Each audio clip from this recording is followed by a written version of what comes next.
Well, we've only been building it up for a week, so can we bring in our next guest here in hour two, the great Kelly Hrudey, Hockey Night in Canada, NHL great, joining us here at Century Downs. How you doing, Kelly? I am having a great summer, Rod. I can tell. Yeah, we're so busy. We're doing all sorts of things, and then the weekend's going to turn great, being a long weekend. I'm going to go up to Edmonton tomorrow, grab my mom, and bring her down for the long weekend, so she can see us and the grandchildren and her great-grandchildren. So it's going to be a fun weekend. Good to hear. Good to hear. When would hockey fire up for you again? For me, not until October. Oh, so you're good. Yeah. The first game of the Flames, I believe, is a Wednesday, and it's at home versus Winnipeg, and then I'll start the trek every single weekend back to Toronto for Hockey Night. Yeah, because I'm just calling up your hockey DB here. I've got it memorized, but I want to read it off to everybody else.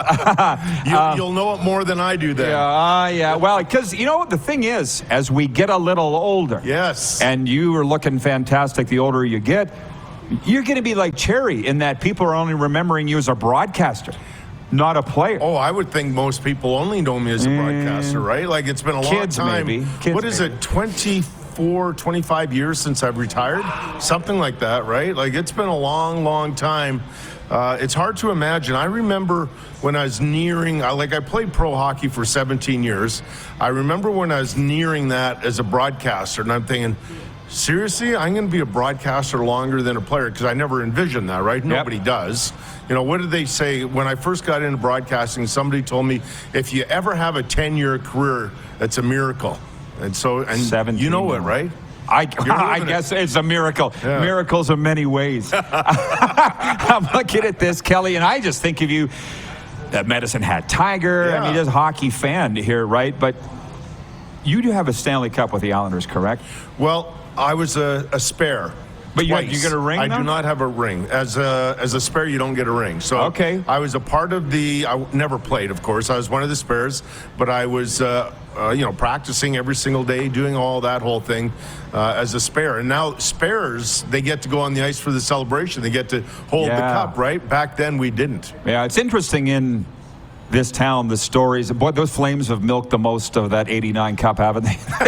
Why wouldn't you? They have to. Yeah, right? Exactly. Tim Hunter comes and talks about how he wasn't in uniform when the night they won in Montreal, and he was a healthy scratch, but he was, was able to lift the cup and so forth. But yeah, with Kelly, Islanders, Kings, Sharks, and one game with the Phoenix Roadrunners. That was a disaster. So I'll tell you the story. Okay, so that was my last year at Los Angeles, and honestly, Rod, the day before the start of training camp, the day before medicals, I blew up my left ankle. I was skating with the guys, and I blew up my ankle.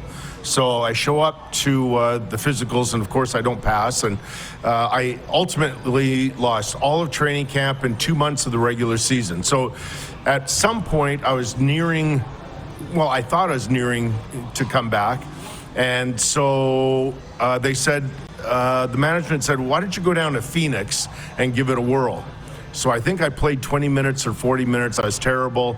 And then I didn't play again for another month or so, so I knew I wasn't ready. But as one longtime NHL friend told me, it's a formula for failure to go down there. And he was exactly right. I thought I'd do it just to test my ankle, and it was not good. And the overall experiment was horrible. If this is accurate, it says you allowed 5 goals in 50 minutes. Yeah, probably. Yeah. It was in the like IHL. I said, I wasn't ready. I had another month. I would have thought you could just stand in the net and Well, I'll tell you another thing, Rod. As a goalie, to play in the minors, once you're established as an NHL guy, it's hard to go in the minors, because with all due respect to those guys, they're trying their best. But positionally, they're not quite there yet, and you don't have the trust, right? Like, if you're an NHL goalie and you're playing with NHL defensemen, you trust them in all situations. And so, they've got backdoor covered. They've got all these other things covered that you don't have to worry about. You only worry about the shooter. In the minors, that's not the case. Buddy, now we're getting into what we should talk about. I just hate how they rotate goalies like it's 5 guys and a goalie. There should be a TV show about that. It's a 6-man unit in my mind. Yeah, it is. Right? Sure. But I feel like teams don't operate that way. In what sense? Well, the Leafs rotating goal in their crease. The Flames, until they got Markstrom, was always a different goalie every year. I feel like you guys all play together as a six-man system versus just get in there and stop the puck, which on a lot of teams, that is the case. Yeah. You know what I mean? But don't you think it's a unit? Everybody it is a unit, but it's hard to discover that unit, right? Like, you've got to try a lot of different people to find that unit. And it is very complicated. It's not just so easy, just plug guys in, because that's not how it works. Mm-hmm. So we were talking about your stints in Florida working this past winter. A couple of them. Yeah, well, that's the thing. I don't think people understand how important it was for the NHL to be in Florida for high-profile events like the All-Star Game, which I saw you at, and then at the Stanley Cup Final, I saw you on your phone in the hall. I didn't want to bother you. Oh, is that right? Yeah, but just hockey's a bigger deal there now than people think, and it doesn't hurt to have events like that in Sunrise. It's amazing how it sells the game. Now, listen, I mean, when I was in California, we had Wayne Gretzky, so it was a whole lot easier to sell the game with Gretzky, but that is sort of like what you're hoping it's going to do. So this Stanley Cup run, the All-Star weekend. By the way, Don and I went down to Key West just before the All-Star weekend. What a beautiful trip that is. Holy. Our favorite place in the world. Is it? Oh, yeah. I love that drive over the bridges and everything. It was amazing. Bill Lindsay has a house there, yeah. Oh, yeah? That's cool. And Hemingway, we saw the bar that he used to go to all the time, right? Just everything about it. Anyways, enough of that. But that's my goal for the Florida area. Tampa, they've made such great inroads. And my goal, my hope is, like California, where you start to develop all these young kids, like Dallas and Texas, they've got all these youth programs. Nashville now, most people don't realize Nashville, they've got a really great youth program. Look at St. Louis. Look at all the kids that come out of St. Louis. That's my goal for hockey, that it's going to continue to grow. It's not just going to be a Canadian game. It's wild because obviously the Getzlaffs are from Regina, close friends, and they're moving to Nashville. That's right. I said to their dad, why Nashville? And they said, everybody's moving to Nashville. Everybody is, right? But they said just great hockey programs there for Ryan's kids. He's got 3 boys. Yeah, that's right. Well, Patty Marleau, now I think he's going to move back to San Jose, but he spent the last year in Parkland, Florida, and because, a great hockey academy for their kids. So it's really more, the youth programs are more than people think. Massive. Yeah. Well, Kevin Bieksa's got a great program in Southern Cal, and he loves it. He gets kids from all over for his program. I got to ask you. You talked to Kevin, our sales guy. He said, he goes, I have one question for Kelly. He asked me already. Did he? Did he? Yeah, was it about Bieksa? Yeah, of course. Yeah, it was. What's it like? He said, what's it like working with Kevin Bieksa? And if I can preface that, I was just doing an event with Ryan Getzlaff, and Getz said, listen, he's great on there, but if they ever take the harness off him, he'll be like next level. So are they harnessing Bieksa? No, we can say whatever we want to say. There's serious? 100%. Okay. It's like this show. It's unscripted. We can say whatever we want. You can see on the desk, we all usually take notes, but it's not about what we can say or how far we can go. That's your own personal, thing. So I kind of wondered how much more he could say, because he doesn't really seem to hold back a lot now. Right. But Getzlaff's like, oh no, he's wild. I'm like, oh, okay. Well, he could be. I've not seen that even off camera. Like when we go for dinner, he's, Well, here's the thing. 17 years you said you've been on the air? I mean, on the air for me, I'm going into my 25th year. That's what it is? Yeah. Oh, so a broadcaster longer than a player. Yes. Well, to me, you'll always be my Kelly, number 32 as the player. But as the broadcaster, I remember watching when you started, you didn't like to criticize guys. And you don't have a problem now. Yeah, I don't anymore. What changed? Although, I really think about what I'm going to say and how it may impact the player and his family and so on. But if I have a problem with the guy, I'll just say it, But I think it comes from a place of a red heart, not a black heart. Like, it doesn't come, with hatred or, anger. It just said, as an example, I got highly criticized a few years ago about talking about a goalie because he was injured in a manner in which I didn't think he should have. And, I got highly criticized, but I stand by it. Well, that's the tough part, but you've been in that position. Yeah. So you can say it. I could say it. Right? Exactly. Yeah. But I got to ask you this, though. I have the opportunity to watch all the Flames games in this market 6 months out of the year, and you were critical of the Flames, and for good reason. But that couldn't have been easy. It's very difficult to do that. And as you know, if you watch most Flames games, when they're scored on, I usually compliment the other team for what they've done. And I don't, I could easily point out all the mistakes, but I choose not to go down that road. I choose to be a different kind of broadcaster. And I'm very complimentary towards both teams. And it is a difficult position when you're on the team charter. You're doing things around the guys. You're in the dressing room around them. And so I've chosen a different path as a broadcaster. Now, Saturdays are completely different. On Hockey Night in Canada, it's a different hat. It's a different hat. I have a different feel. I feel as though I have more range. I can say more of what I want to, whereas I'm a partner with the Flames when I'm doing their games. Yeah, well, the interesting thing about that is I don't think the rest of the country realizes that you are on all those Flames games. So, again, I really enjoy it. And so with Ryan Huska, I'm shocked that the fans don't know who he is. I'm like, he's been with the organization since 2014. How do you not know who Ryan Huska is? But they're just focused on Daryl. And before that, Bill Peters and blah, blah, blah, blah. But they don't know Ryan. Yeah, you would. I do. Yeah. So what do they need to know about him? Well, that he comes across, I think if you've listened to the post-game radio show on the Fan 960, he comes across as really nice and soft-spoken, but beneath that surface, there's a real fire in there, and he won't be afraid to tell the players what they need to hear. So I think that's really important when you make that change from an assistant coach to a head coach. Can be difficult for some guys. You have to make sure that the players understand that you are in charge. They also need to know that you're human, especially 100%. Now. And he's got a sense of humor that I didn't know that he had. Right? Well, it's not as though I'm around the assistant coaches or the coaching staff on the road, but I bump into them all the time.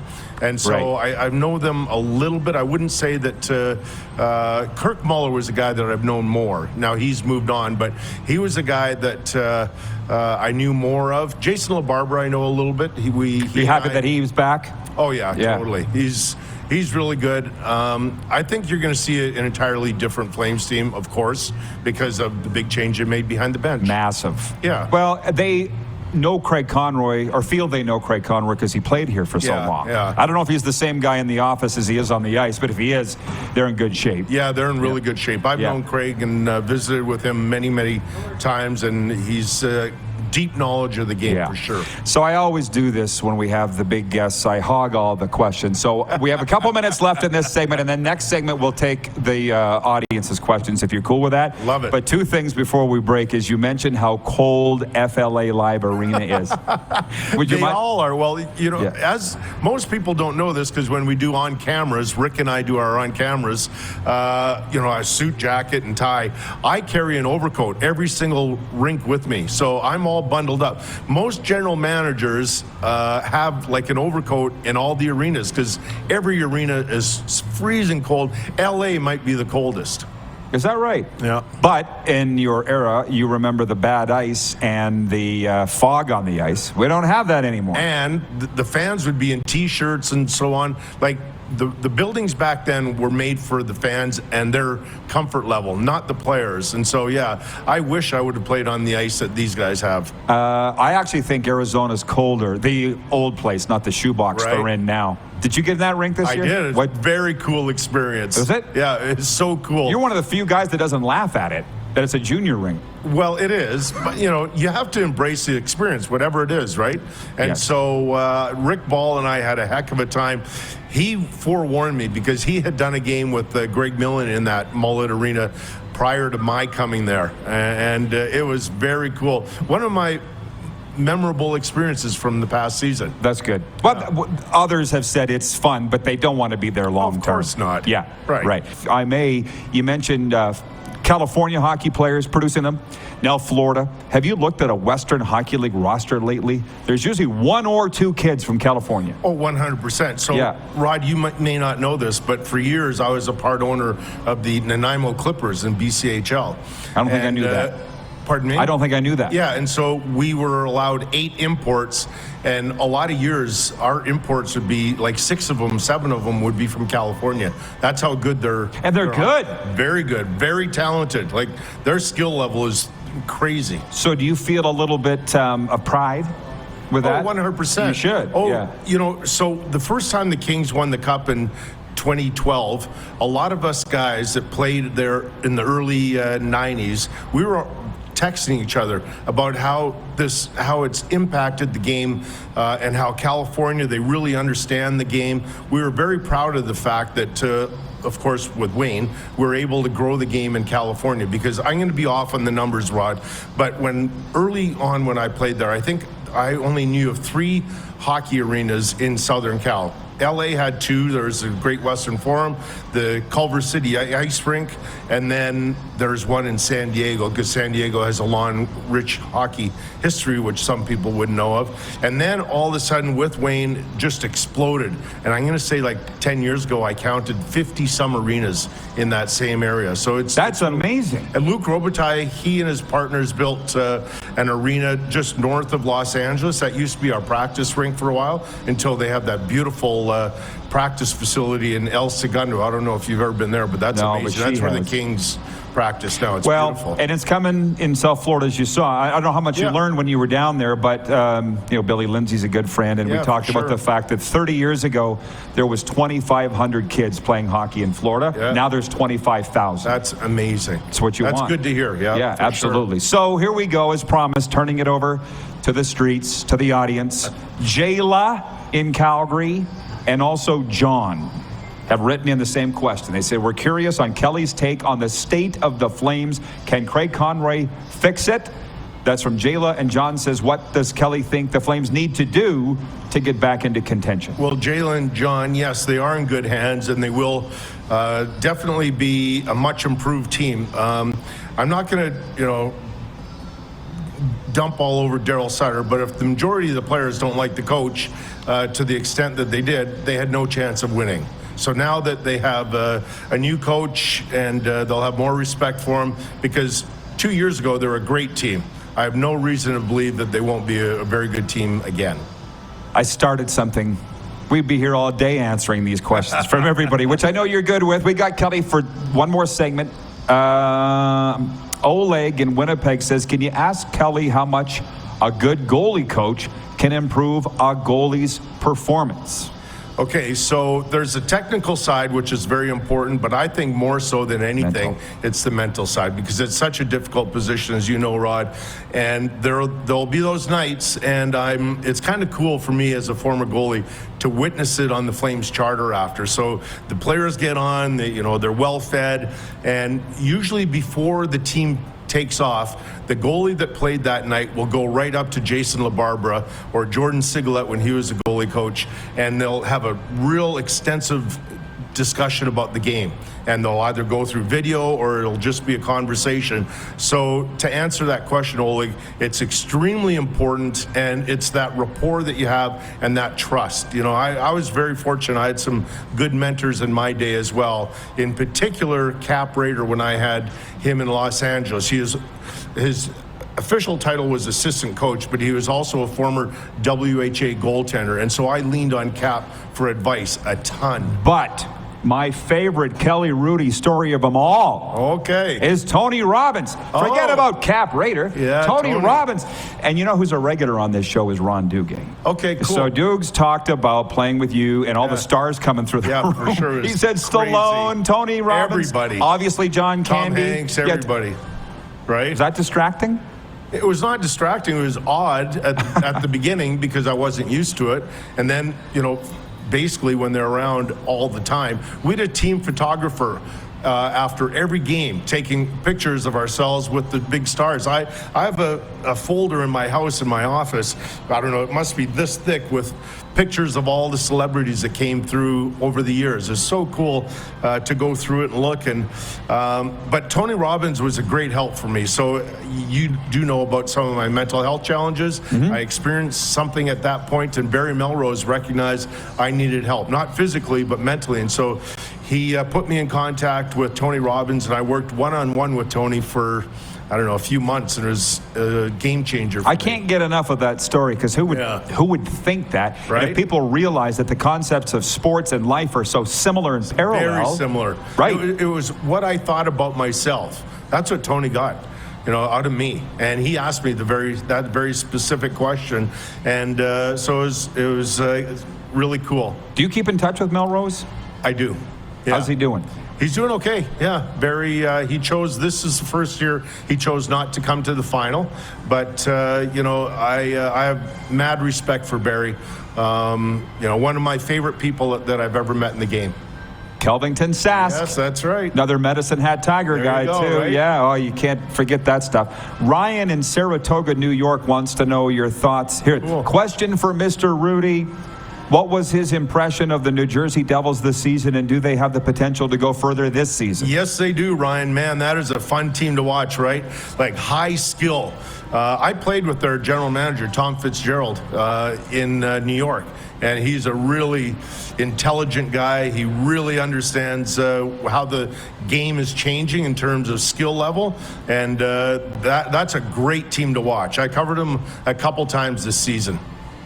From an account called The Barflies in Winnipeg says, are the days of the impartial commentator gone? You and I know what he means. The guy that calls it like it is, are they gone? I don't know. I hesitate. I said before in our earlier segment, we can say whatever we want on the air, right? We don't have any harness or no rules what we can or can't say, but I think there has to be an internal gauge where you go, do I want to say this or do I want to stay away from it, right? Like, we can say anything we want, but then it's going to be a firestorm on social media, and do you want that, or do you need that in your life? So that's my answer to that. And that's my point, is maybe your bosses don't tell you what to say, but you know yourself, if you tick off a GM or a player, you're going to know it by the time you leave the studio. Okay, but right? But that's always been the case. Like even when I started in Hockey Night in 1998, if I said something that offended a coach or a GM, they'd call me right away. Or if I was in the building, I had many general managers try and track me down in a building and get mad at me. Of course, which is ridiculous, because I'm going to stand up for myself. Yeah. If I said it, I believe it. Good for you. Absolutely. Right? Same here. I had a coach, so one time, he'll go nameless, but he refused to work on the power play. So I'm watching a Thursday night game, his team's at home, and they go 0 for 6 or 7 or something on the power play. So immediately after the game, I call our travel person. I change my flight to this city to go earlier in the day so I can get to this the team's practice. Team practices, no power play work. So I changed my game plan for Saturday night. So I think, okay, my opening has to be this coach refuses to work on their power play, and it's costing them games. So I said that. So the coach gets mad at me and refuses our guest for the intermission. So, and then he goes, he sends a note through the PR guy, I want to meet Kelly after the game in my office. So I go in there, and he lists off a number of things why he disagrees with what I said. Do you think that's going to intimidate me? The entire third period, I wrote about 20 notes down why I thought that he was costing his team points or games. And so I remember when I turned it around on him, he was like, okay, I didn't expect that. Is he still coaching? No. Yeah, exactly. The best ones don't worry about that stuff. Right? They don't worry about what I say. No, Why the best ones don't. Why would you? Ryan says, by the way, I remember Kelly Hrudey wearing one of the most unique masks of the era as an LA King. The Hollywood mask, I'm assuming. Yeah. That was so cool. And that design originated in our kitchen here in Calgary. So when Don Strauss was the mask maker, and when we were coming up with the concept, because we wanted something really cool, a really amazing paint job that would stand out to people. So I immediately talked, I had a business advisor in the kitchen at the time, and we were talking with my family about what mask really stands out to me. And Mike Richter's Statue of Liberty mask, to me, was the coolest in the NHL, because You knew what it was. You identified the city of New York with the Statue of Liberty, and it was so simple. The artwork was so simple. So I thought, well, quickly, what's the most recognizable thing when you go to Los Angeles? The Hollywood sign. So Don Strauss knocked it out of the park. It's one of the, I think, the most iconic masks in the history of the game. Why did you like the goalie nerd out here? Why did you love the Jofa helmet so much and mask combo? Okay, so I was kind of forced to go to that. I didn't like it as much as people think. The reason I went, first of all, I wore the molded mask in junior, like all of us, right? Yeah. And then Bernie Perrant, my idol, lost his career. He's your idol? He is my idol. He lives in Boca. Yeah, Bernie lost his career because he got a stick in the eye, right? Yeah. So I immediately changed, and I went to a helmet cage, and that's all they offered me back then, the Jofa. And so I stuck with it. And I tried other masks, and I don't know if you remember this, but Glenn Healy, he wore a different style helmet and the cage. SK2000. Okay, I wasn't going to say the brand, but they had two screws right here. And Glenn one time got a puck to the forehead, and those screws dug right in and cut him for a bunch of stitches. So I didn't want to wear that helmet. Yeah. Well, I don't even know if they're still in business anymore. I don't know. But my mind's jumping all over the place right now. I like it. Well, goalies are getting concussions. I'm dealing with them physically and mental health right now from slap shots in practice. Gotcha. Right? Because I'm talking to coaches saying, can you have the guys keep their shots down? It's practice for the love of God. Well, it's more difficult now, Rod, because they go on their knees every shot, right? Still. So it's a little bit more difficult. But the shots are harder, and yes, they are much harder. Something's got to happen. Everything, yeah. Save goalies. There needs to be a say save the whales, save goalies. John in Winnipeg. John Ohm. That's the third call from Winnipeg. It's our number one city for viewership. Oh, really? Don't tell anybody. Okay. As we sit here in Calgary. Yeah, no, I love it too. But we're very big in Winnipeg, believe it or not. And John wants to know if you think Rick Bowness can be the one to eventually get it done for the Jets. Well, I'm biased, and I'm going to answer yes because I'm a big fan of Rick. I've known him for, jeepers, I don't know how many years, 30 years, 30-some years. Our relationship first sort of took off a little bit when we were both in the minors. I think he was playing in Tulsa at the time, and I was playing in Indianapolis. And after one of those games, somehow both teams found each other in the same bar. And so he was a big goal scorer at the time. And so our sort of friendship sort of took off from there. And every single time I see him, wherever we are, we have a good chat. I think the world of Rick. I know it was a difficult season for them last year and how it ended. And some of the comments he made and some of the players didn't like that approach, but I love him. Yeah, everybody does that knows him, right? Everybody loves him, yeah. I guess my last point where my mind was going, and then I'll let you go here. A lot of folks would like to see you, but you have very strong thoughts on the cat's eye mask. Yes, I do. Like very strong thoughts. Yeah, I wouldn't wear that mask, not at all. And I know a lot of guys do. The first thing I would do, the first thing I'd test if I were a goaltender thinking of going that, can a puck go through at some angle? Or a butt end. Or a butt end or a stick, the blade. And it happened, it was during the pandemic, and I can't remember which goalie, but his own players, the blade of a stick went through and cut him, and he missed a bunch of games. So, man, that's a dangerous mask to wear. And I was shocked that at the World Juniors, they're still wearing them. I kind of get the NHL. You can kind of wear whatever you want there. You can wear whatever you want, yeah. Yeah, but the World Jays, right? I was a little surprised. Right? Yeah. When we're trying to protect kids, right? Yeah. Kelly, this goes by so fast. I really appreciate you coming pleasure. down. We're golfing Thank you. today. Don and I are golfing today. Say, hey, is she here? No, she's doing her own thing this morning. And then tomorrow I'm going to go pick up my mom and have her back home. Okay, so, well, you have a great long weekend. I really appreciate you coming down, man. Thanks for the invite. Kelly Hrudey joining us here at Century Downs Racetrack and Casino.